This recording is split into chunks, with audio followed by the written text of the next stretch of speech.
Kalau misalkan saya ditanya, bro, kalau mau mempelajari ufologi, saya harus mulai dari mana dulu ya? Karena terus terang teorinya ada banyak banget asal-usulnya. Ada yang dari bumi, ada yang dari luar angkasa, dari dimensi lain. Nah, kira-kira saya harus mulai dari mempelajari teori yang mana dulu ya? Atau saya harus mulai dari yang mana dulu ya untuk mempelajari ufologi ini? Tonton videonya sampai habis dan saya akan bantu kalian untuk menemukan jawaban dari pertanyaan tadi. Saya Muhammad Reza Wardana dan selamat datang di Close and Contact. Nah, menanggapi pertanyaan tadi tentang yang mana dulu yang harus saya pelajari atau teori mana dulu yang harus saya baca-baca terlebih dahulu untuk mempelajari ufologi secara serius. Nah, kalau kalian benar-benar ingin mempelajari ufologi ini secara serius, ada baiknya kalian mempelajari dari kasus-kasus yang terjadi di rentang waktu tahun 1940 hingga tahun 2000-an akhir. Di video ini saya akan jelaskan mengapa kasus-kasus di tahun 1940-an hingga tahun 2000-an akhir ini sangat layak untuk dipelajari dan mengapa sebelum kita melangkah ke teori yang akan kita yakini kita harus mempelajari kasus-kasus di rentang tahun tersebut. Alasan yang pertama adalah di rentang tahun 1940-an hingga tahun 2000-an akhir, kasus-kasus tersebut telah didokumentasikan dengan cukup baik, entah dari sisi penulisan, laporan lewat tulisan, atau mungkin laporan lewat tutur kata, atau bahkan mungkin sketsa, bahkan foto maupun video. Dan foto maupun video ini ditangkap dengan resolusi kamera yang berlaku pada teknologi di tahun 40-an hingga tahun 2000-an tersebut. Nah, kita akan lanjut ke alasan yang kedua. Alasan yang kedua adalah karena banyak pakar ufologi muncul di tahun 40-an hingga tahun 2000-an akhir. Sebut saja Allen Hynek, kemudian ada John Keel, kemudian ada Bud Hopkins, kemudian juga ada John E. Mack, kemudian ada Cynthia Hinn, dan masih banyak lagi. Dan mereka semua datang dari latar belakang yang berbeda-beda, dari universitas yang berbeda-beda, kemudian juga dari cabang-cabang ilmu yang berbeda-beda pula. Melalui pendekatan-pendekatan saintis dalam merangkum data, para ufolog ini telah bekerja dengan baik, mengumpulkan data, mewawancarai saksi mata, dan kemudian menarik kesimpulan, walaupun mungkin di antara mereka belum 100% yakin ya fenomena UFO dan alien ini apa, hingga mungkin pada detik ini mereka mungkin tidak bisa memecahkannya. Akan tetapi pada rentang tahun tersebut, yaitu tahun 40-an hingga tahun 2000-an akhir, mereka ini muncul sebagai angin segar bagi mereka yang telah diterpa kebingungan dari kabut fenomena UFO maupun alien ini.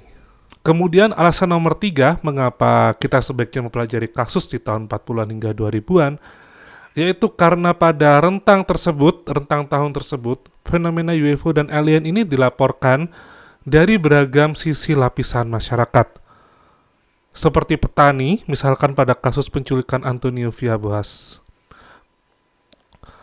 Atau mereka berasal dari lapisan masyarakat, ya, misalkan pasangan kekasih atau pasangan suami istri, seperti yang terjadi di kasus penculikan Betty and Bernie Hills, yang menghasilkan atau memviralkan istilah Grey Man, atau mungkin kasus-kasus yang dilaporkan oleh murid dan guru seperti yang terjadi di kasus Ariel School di Rua, Zimbabwe.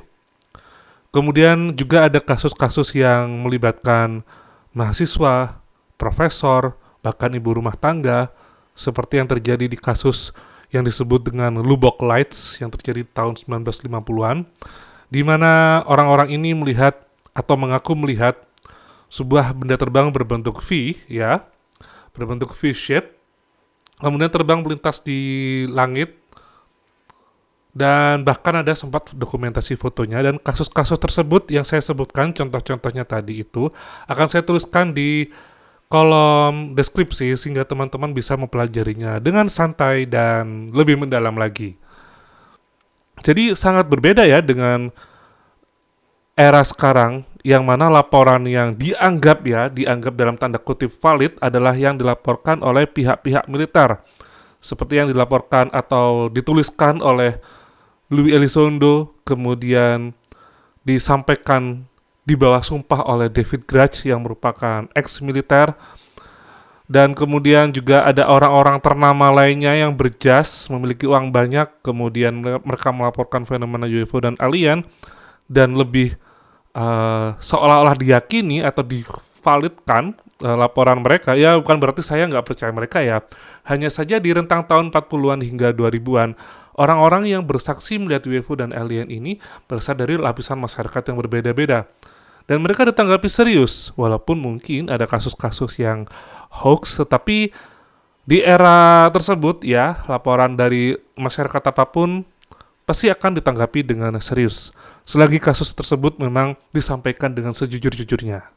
Kemudian alasan nomor 4, karena kesadaran masyarakat di dunia saat itu, di rentang waktu tahun 40 hingga 2000-an, ini sangat memiliki support system yang bagus ya, dalam pelaporan terutama ya. Contohnya misalkan ada seseorang melaporkan dia melihat UFO, atau mungkin dia bertemu dengan sosok yang aneh gitu ya, yang muncul dari pesawat atau muncul dari wahana. Orang tidak serta-merta mementahkan ucapan saksi mata tersebut. Ya walaupun memang ada beberapa kasus yang mana di rentang tahun tersebut mereka justru dibully ataupun mereka malah dicaci maki. Itu juga ada, tetapi tidak seperti sekarang ini. Yang kalau sekarang ini ya, masyarakat itu cenderung bingung mau ngomong itu kemana. Ngomong ke orang terdekat dikira dia melihat hantu atau siluman, mau ngomong ke polisi juga polisi mungkin nggak terlalu menseriusi hal ini. Tapi di tahun tersebut ya, saking maraknya fenomena UFO dan alien, misalkan sebuah UFO muncul di sebuah kota A ya, kemudian di sebelahnya ada kota B dan kota C. Orang yang melihat UFO di kota A, nggak lama kemudian juga ada kesaksian muncul di kota B dan di kota C. Dan ini nggak hanya masyarakat saja yang melapor, tapi juga bisa polisi atau mungkin dari golongan lain yang mungkin tidak biasa. Nah ini karena kesadaran mereka terhadap pelaporan tersebut, sehingga laporan itu menjadi runut dan kronologis. Kalau kita ya di era sekarang itu boro-boro mau ngomong ya, aku tadi habis lihat UFO loh gitu misalkan. Wah kamu yakin tuh, apa jangan-jangan kamu kebanyakan nonton film science fiction gitu. Ya memang zaman dulu memang masih ada sih, bukan masih ada, memang ada film science fiction. Tetapi kementahan orang yang melapor itu lebih intens di tahun era-era modern ketimbang di tahun yang lalu. Karena apa? Di tahun yang lalu, terutama 40 hingga tahun 2000-an akhir ya, fenomena UFO ini tidak tanggung-tanggung dibahas di koran, tidak tanggung-tanggung dibahas oleh bahkan orang-orang yang ada di PBB pada tahun 70-an akhir. Dan juga tidak tanggung-tanggung ya dibahas oleh pendiri LAPAN, yaitu Bapak Salatun, yang merupakan Bapak ufolog pertama di Indonesia, yang dimana beliau mendirikan LAPAN di tahun sekitar 70-an, dan kemudian ketika beliau menjadi ketua LAPAN di periode yang era ketiga ya, era kepemimpinan yang ketiga, beliau ini dengan getol mengumpulkan kesaksian-kesaksian masyarakat Indonesia yang melihat UFO, dan juga getol untuk mengumpulkan data-data. Bahkan Allen Hynek berkunjung menemui Bapak Salatun dan mendiskusikan bagaimana UFO di Indonesia. Kemudian yang nomor 5, yaitu di rentang tahun 1940 hingga tahun 2000, laporan fenomena UFO dan alien ini tidak terkesan eksklusif dan sangat istimewa seperti di tahun sekarang. Lo bukannya bagus ya kalau makin istimewa di tahun saat ini ya. Iya, tapi coba perhatikan seperti yang tadi saya bahas tadi ya.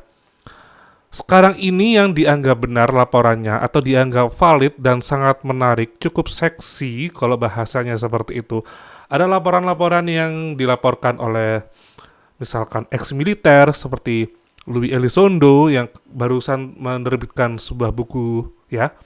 Kemudian juga ada David Grush yang berani bersumpah ya, bahwa dia telah mendapatkan banyak testimoni bahwa orang-orang di lingkup militer itu telah banyak melihat fenomena UFO dan fenomena-fenomena ganjil lainnya.